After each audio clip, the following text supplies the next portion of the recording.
네, 하나님의 말씀 함께 보도록 하겠습니다. 본문 말씀은 창세기 22장 1절에서 14절 말씀입니다. 창세기 22장 1절에서 14절입니다.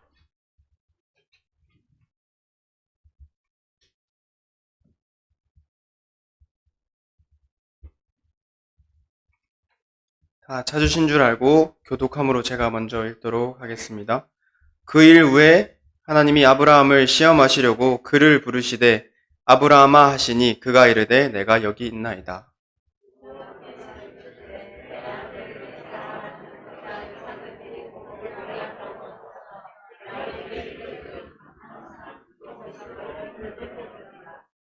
아브라함이 아침에 일찍이 일어나 나귀의 안장을 지우고 두 종과 그의 아들 이삭을 데리고 번제에 쓸 나무를 쪼개어 가지고 떠나 하나님이 자기에게 일러주신 곳으로 가더니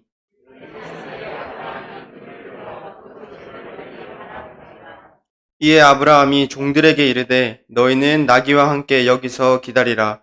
내가 아이와 함께 저기 가서 예배하고 우리가 너희에게로 돌아오리라 하고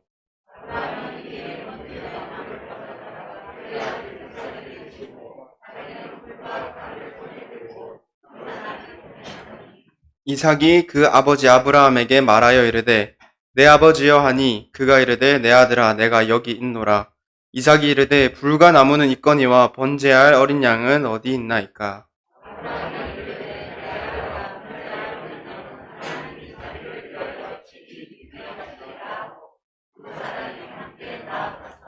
하나님이 그에게 일러주신 곳에 이른지라. 이에 아브라함이 그곳에 제단을 쌓고 나무를 버려놓고 그의 아들 이삭을 결박하여 제단 나무 위에 놓고 여호와의 사자가 하늘에서부터 그를 불러 이르시되 아브라함아 아브라함아 하시는지라. 아브라함이 이르되 내가 여기 있나이다 하매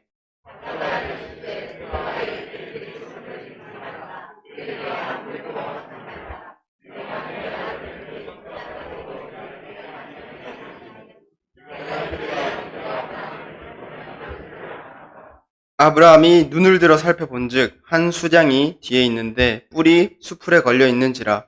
아브라함이 가서 그 수량을 가져다가 아들을 대신하여 번제로 드렸더라. 아브라함이 그 땅 이름을 여호와 이레라 하였으므로 오늘날까지 사람들이 이르기를 여호와의 산에서 준비되리라 하더라. 우리 옆 사람과 함께 인사 한번 했으면 좋겠습니다. 어떻게 인사하냐면 우리의 모습이 교회입니다 라고 인사했으면 좋겠습니다. 우리의 모습이 교회입니다. 한 번 더 인사했으면 좋겠습니다. 우리가 교회입니다. 우리가 교회입니다. 한 이야기를 들려드리고 싶습니다. 어떤 교회에서 박 집사님과 이 집사님이 겨울 낚시를 갔다고 합니다.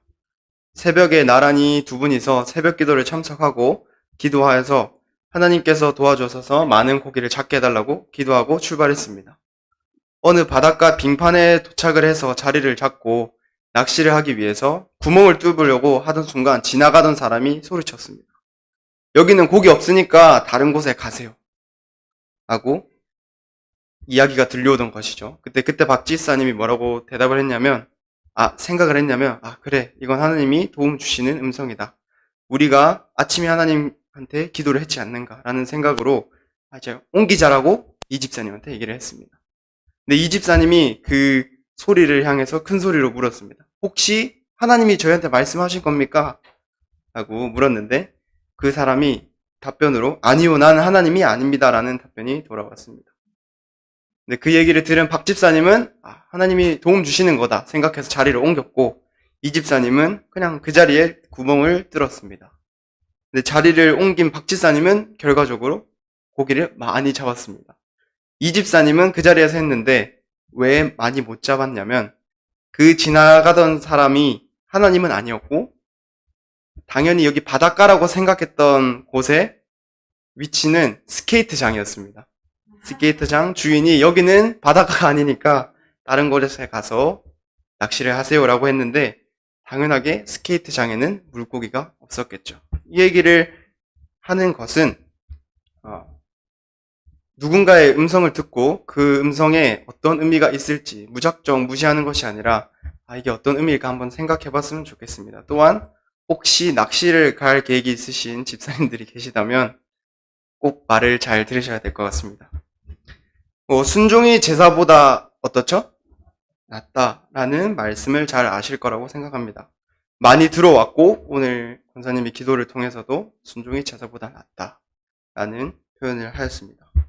하나님의 말씀은 완전하고 사람들을 죽음으로 이끄는 것이 아니라 생명으로 이끄는 것임을 우리는 믿습니다.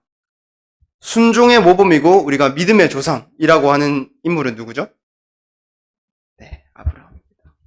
아브라함은 창세기 12장 1절에 하나님의 부르심으로 성경에 등장을 하게 되는데요. 12장 1절 한번 제가 읽어드리겠습니다. 여호와께서 아브라함에게 이르시되 너는 너의 고향과 친척과 아버지의 집을 떠나 내가 내게 보여줄 땅으로 가라. 이때 하나님의 명령은 직접적이고 확실하게 말씀하십니다. 하나님이 아브라함에게 너의 고향과 친척과 아버지의 집을 떠날 수 있니? 한번 떠나볼래? 라고 말씀하시지 않으십니다. 가라. 명령하십니다. 그때 아브라함의 반응은 무엇이죠? 바로 순종하고 떠나게 됩니다. 저는 제곤부산교회에서 유년 시절을 보내고 성경학교를 거치면서 많은 성경 인물들을 배웠는데 제가 성경 인물들을 배우고 알아가면서 뭔가 무의식적으로 밖에 있던 생각을 살펴보니까 성경 인물들은 되게 순종을 잘하는구나.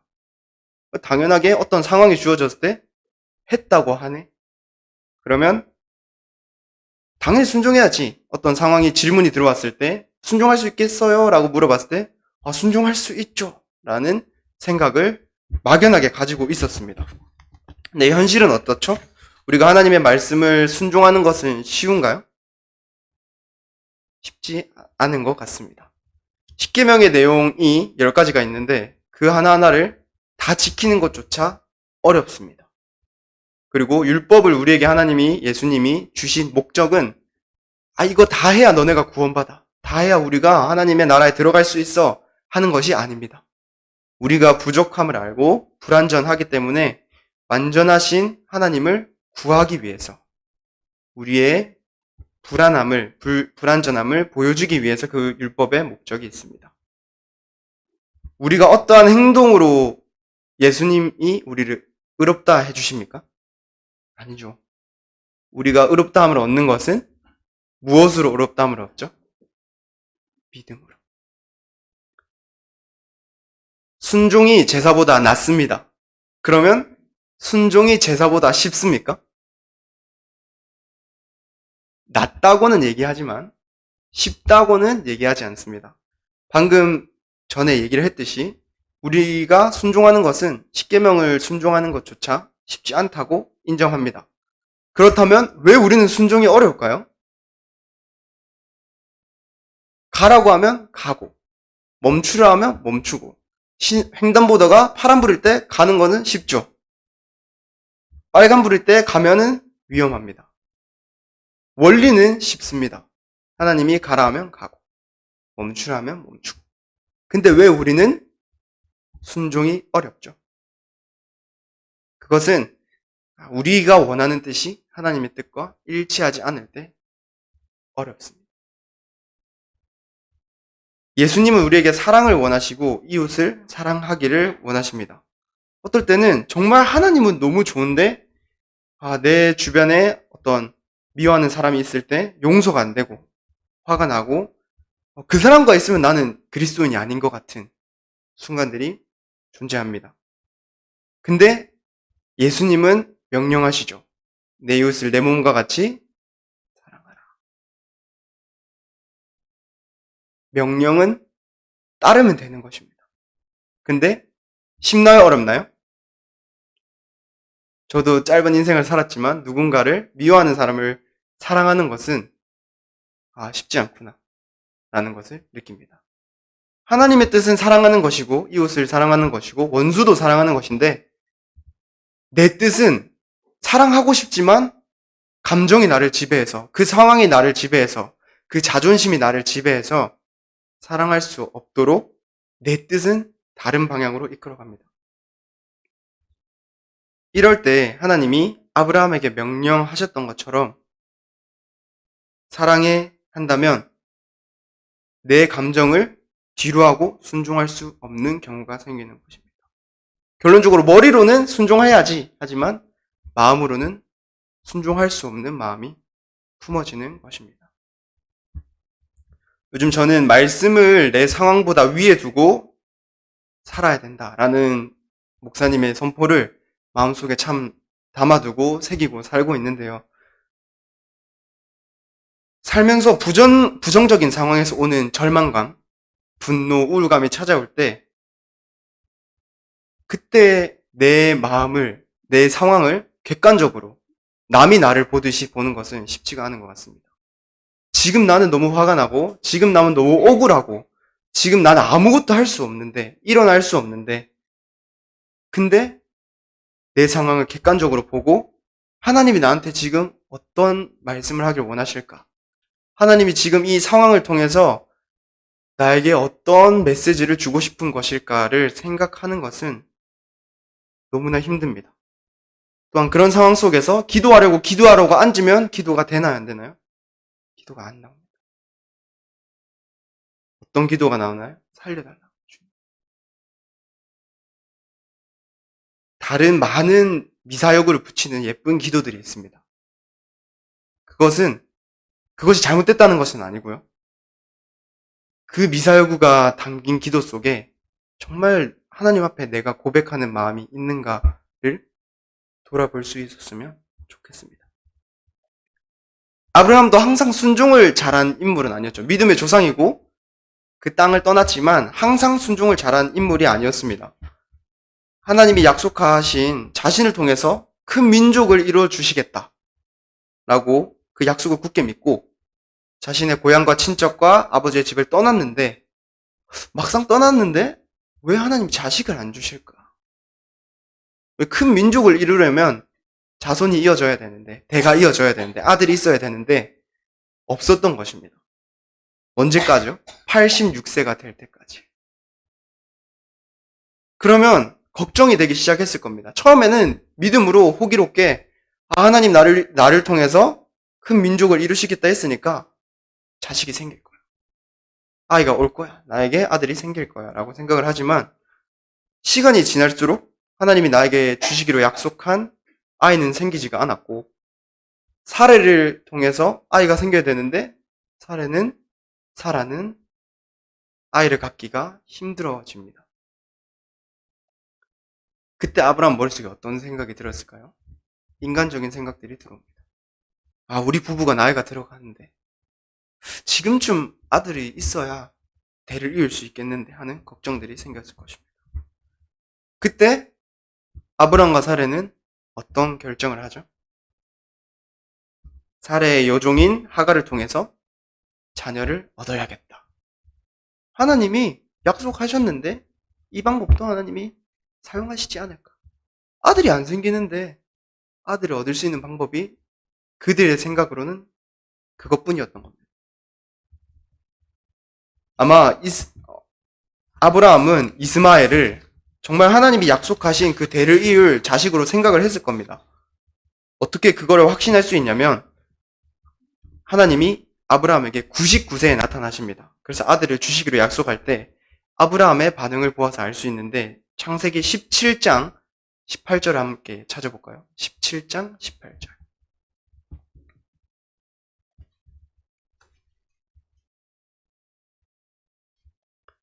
찾으신 줄 알고 다 같이 읽도록 하겠습니다. 시작. 아브라함이 이에 하나님께 아뢰되 이스마엘이나 하나님 앞에 살기를 원하나이다. 뭐라고 하죠? 이스마엘이나 하나님 지금 얻은 아들 이 이스마엘이나 하나님 앞에서 살아서 큰 민족을 이루게 해주십시오. 라고 86세에 이스마엘을 얻었고 99세에 찾아온 그 13년의 세월 동안 이 아들이 대를 이을 자손이구나 라고 생각하며 애지중지하면서 키웠을 것입니다. 그리고 또한 하나님이 아브라함에게 와서 너 아들이 생길 거야. 이삭이라는 아들이 올 건데 라는 얘기를 들었던 그 마음 안에 하나님에 대한 의심이 생겼던 거죠. 하나님이 처음 나오라 해서 나왔는데 아들은 생기지 않았고 지금까지 내 방법으로 이렇게 아들을 얻었는데 아들을 주신다고? 왜 이제야? 라는 걱정들이 들었겠죠. 그리고 하나님이 이것까지는 불가능하시겠지. 이건 내 생각으로는 인간적으로는 가능하지 않은데 나 지금 100살인데 라는 생각으로 하나님을 가두는 것이죠. 하지만 믿음의 아브라함은 그 이삭을 얻습니까? 못 얻습니까? 얻습니다. 그래서 그 약속하신 그 아들 이삭을 얻고 나오고 그 이삭이 장성하게 큰 후에 또 한 번 하나님이 아브라함을 시험하려고 나타나십니다. 우리 22장 2절을 함께 보도록 하겠습니다.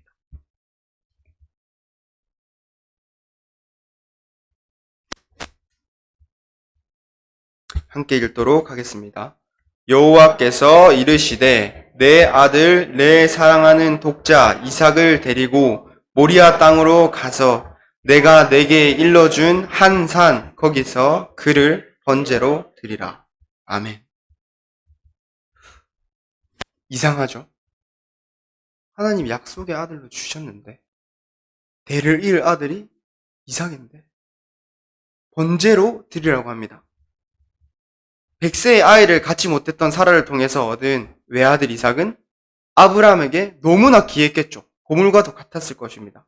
하나님이 약속으로 자신을 끌어낸 그 하나님이 약속의 증거로 주셨던 것입니다. 아들을 주신 하나님이 아브라함에게 내가 준 아들, 네가 사랑하는 그 아들 나에게 제물로 드려. 라는 말씀은 아브라함의 마음이 어땠을까요? 그 하나님의 말씀을 들은 아브라함은 어떤 표현을 해도 표현되지 않을 만큼 슬프고 고민이 되었을 겁니다. 하나님의 명령인데 나는 아들을 지키고 싶고 제사 드리러 가면 안 되나? 아니면 그냥 중간에 어린 양 한 마리를 내가 데리고 가면 안 되나? 라는 고민에 쌓였을 것입니다. 하지만 그는 순종함으로 제사 도구를 챙겨서 종과 아들과 함께 하나님이 알려주신 곳으로 준비해서 갑니다.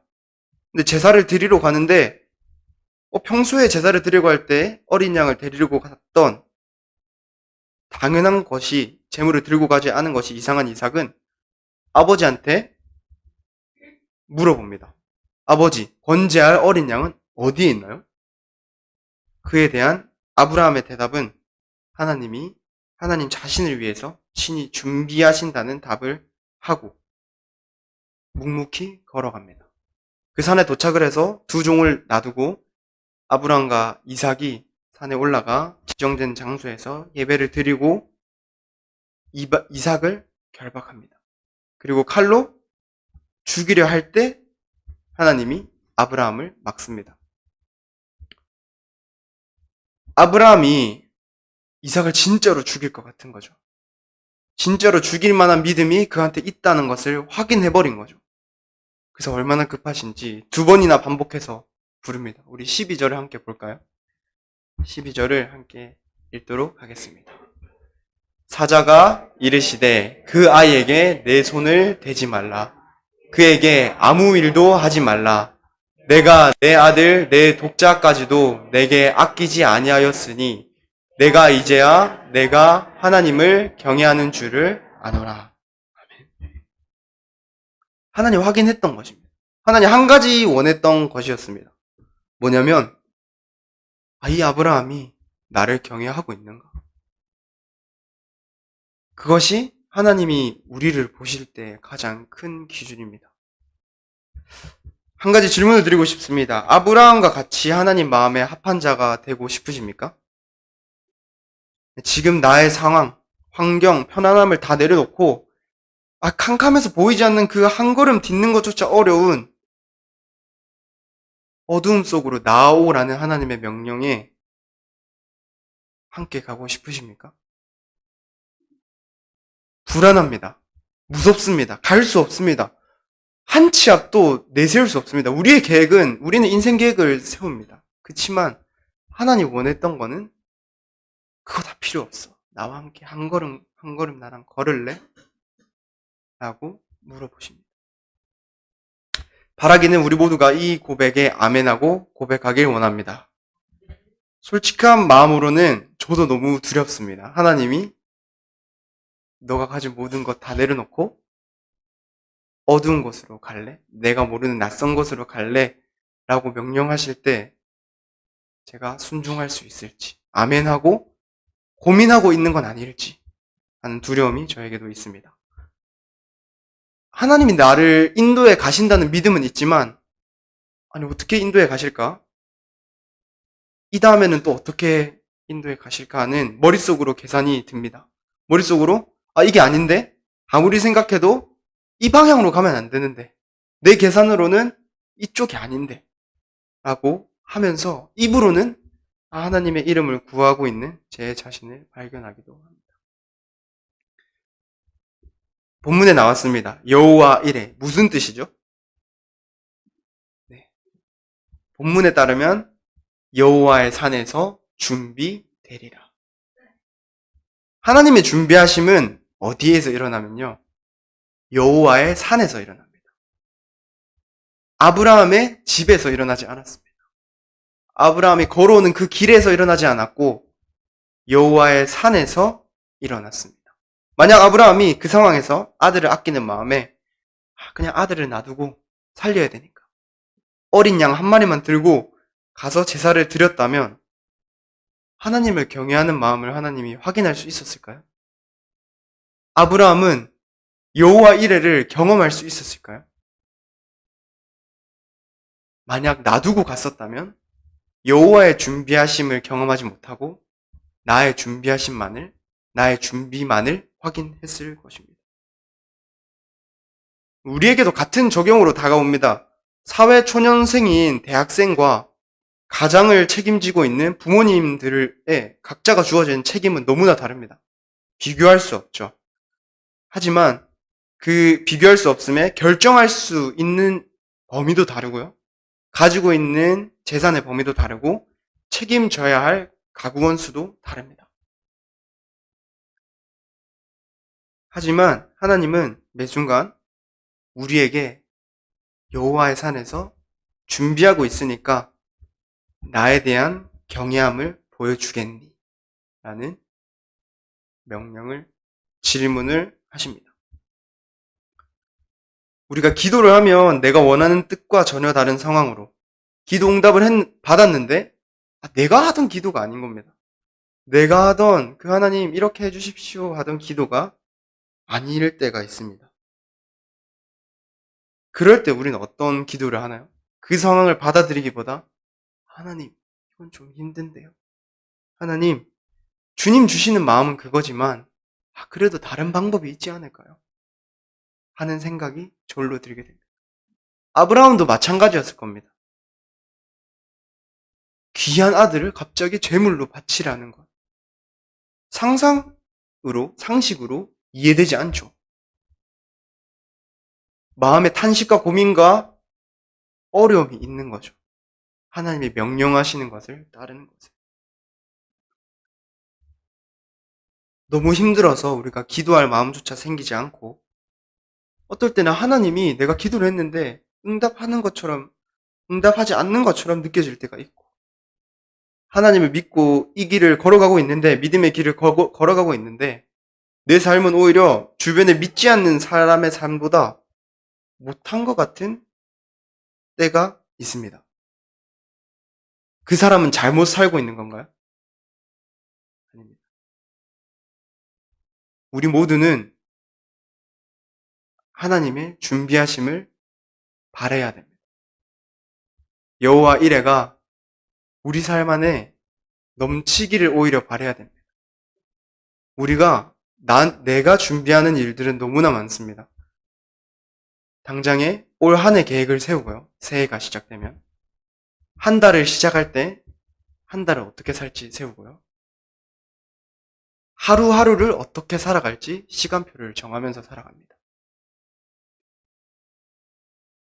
그때 하나님이 우리에게 개입하셔서 명령하시면 우리의 마음은 어떤 반응을 일으켜야 되죠? 당연하게 순종하고 가겠습니다 라는 반응이 와야 되는 것입니다. 하지만 방금까지의 내용으로 그것이 쉽지 않고 내 계획도 있고 하나님은 어떨 때는 이해가 되지 않는 요구를 하실 때가 있고 말도 안 되는 상황으로 환경으로 몰아넣을 때가 존재합니다. 그때 아브라함은 어떻게 했죠? 그냥 갔습니다. 이해 안 돼도 그냥 갔던 것이죠. 우리도 그냥 갈 수 있는 용기가 필요합니다. 한 걸음 디딜 수 있는 용기가 필요한 것이죠. 누구를 믿기 때문에요? 하나님을 믿기 때문에 한 걸음 걸어볼 수 있는 용기가 필요한 것입니다.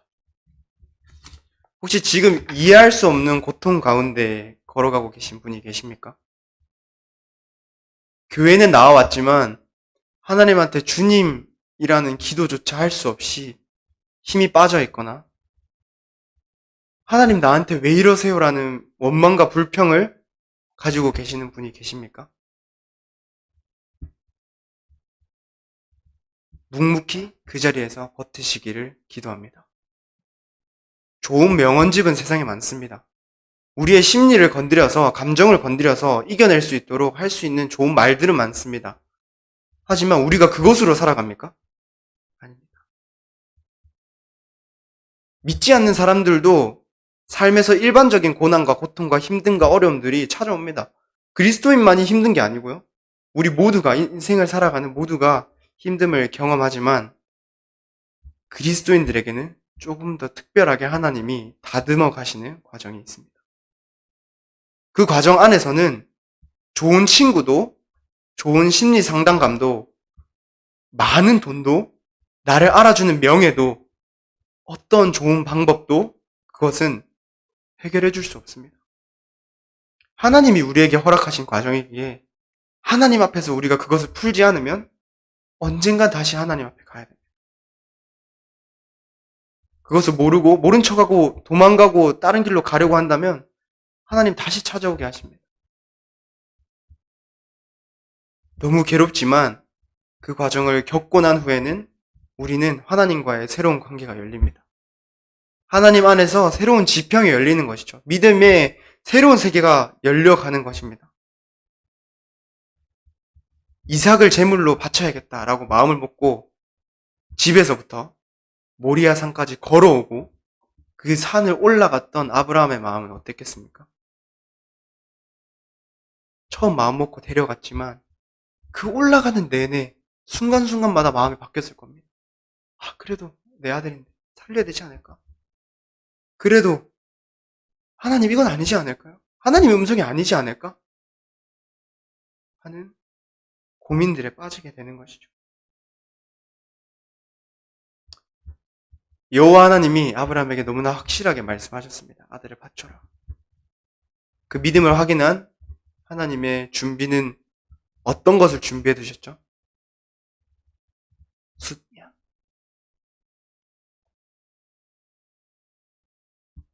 아브라함이 숫양을 준비했던 걸 알았을까요? 몰랐습니다.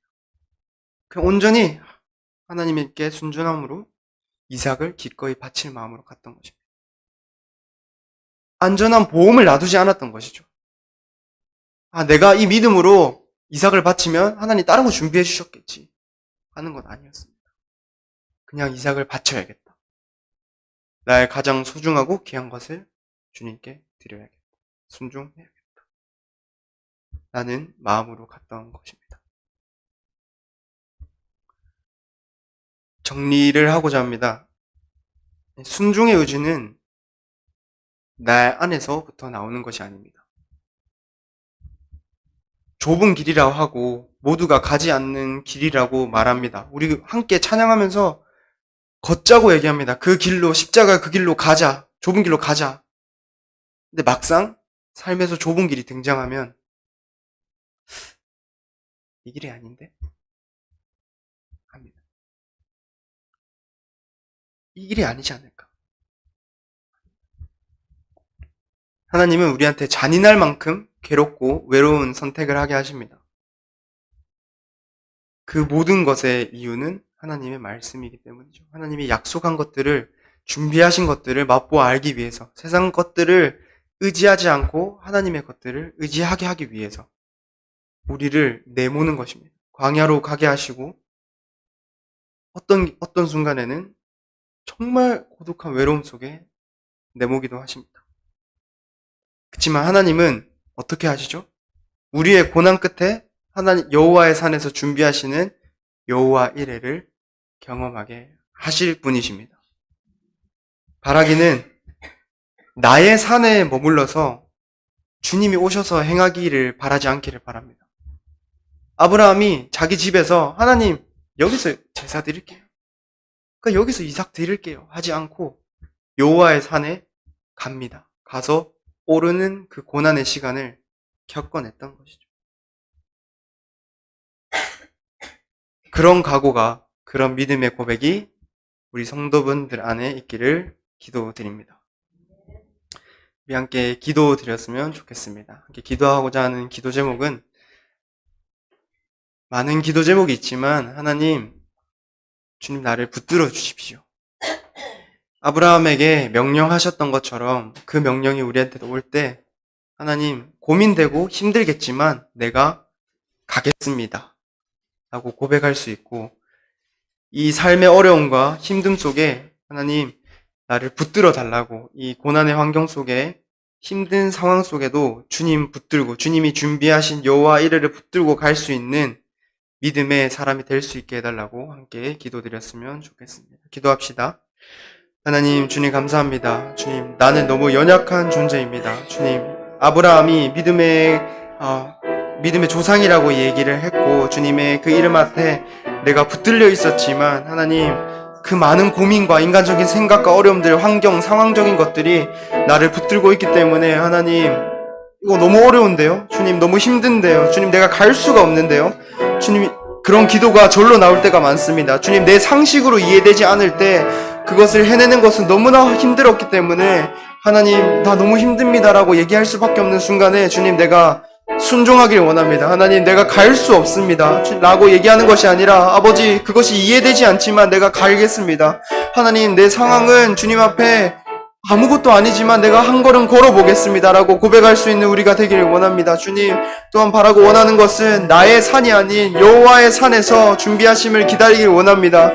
하나님, 그 아브라함이 그 하나님의 산에 올랐기 때문에 여호와의 준비하심을 받을 수 있었고 그 여호와의 준비하심이 우리에게 임할 수 있었음을 압니다. 주님, 또 주님, 내가 나의 준비를 통해서 하는 것이 아니라 여호와 하나님의 준비를 기다리고 바라고 원하는 아버지 하루하루가 될 수 있도록, 또 우리의 삶이 될 수 있도록 도와주시고 인도하여 주시옵소서.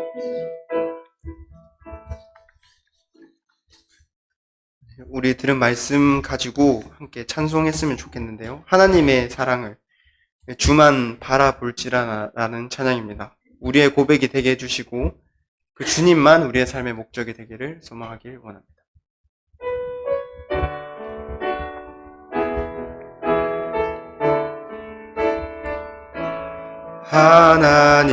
하나님의 사랑을 사모하는 자, 하나님의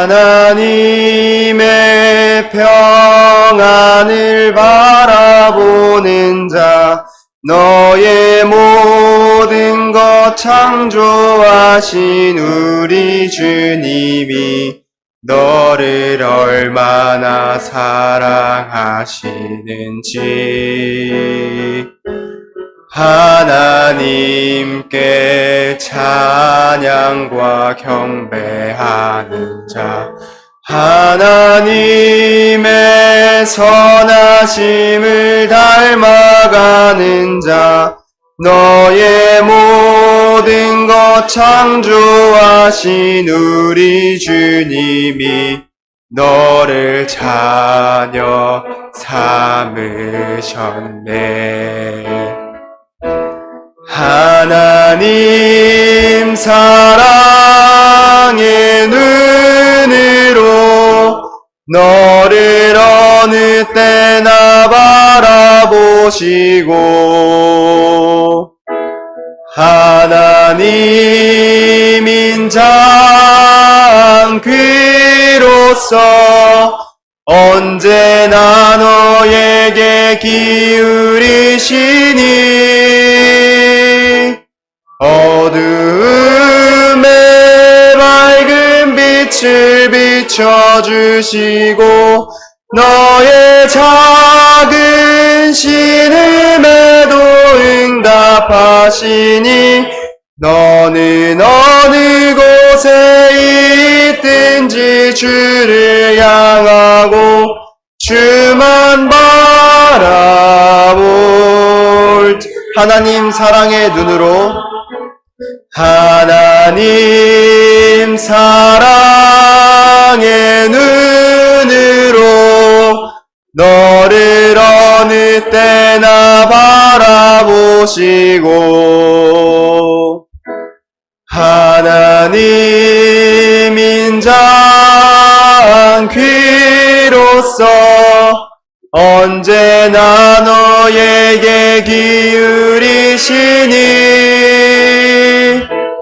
어두움에 밝은 빛을 비춰주시고 너의 작은 신음에도 응답하시니 너는 어느 곳에 있든지 주를 향하고 주만 바라